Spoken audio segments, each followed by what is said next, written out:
Dr. Vito, totoo po ba na bawal po ang malansa kapag tayo po ay may sugat? Pag sinabi kasi ng pasyenteng malansa, yung may dugo, isda, karne.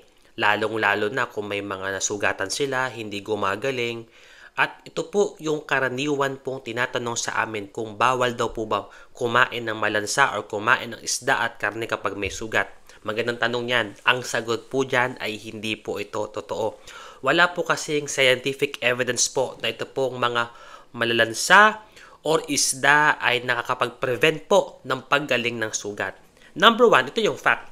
Ito po kasi mga fish and seafood po ay rich in protein and omega-3 fatty acid na kung saan ito po ay nakasupport po for tissue repair at makapag-reduce ng inflammation.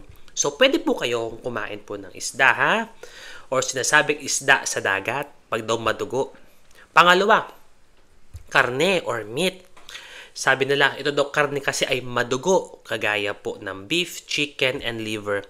However po kasi, sila po ay mga excellent source po ng protina, iron, and zinc na importante po as source po ng collagen for formation at the same time for wound closure. So napaka-importante kasi ng protein pagdating po sa collagen formation na makakatulong po para mas lalong mapabilis ang paggaling ng ating sugat. Doc, yun daw po kasing itlog ay malansa daw yun. Bawal daw po kasi kumain ng itlog kapag daw po may sugat. Ang sagot po, hindi din.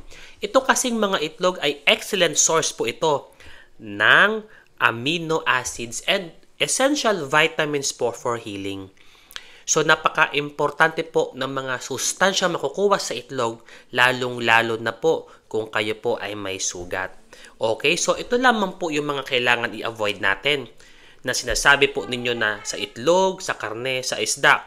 Number one, kung meron talaga kayong allergy sa pagkain po nito. So, doon lamang po namin ibinabawal. Kung may allergy lamang kayo, ha.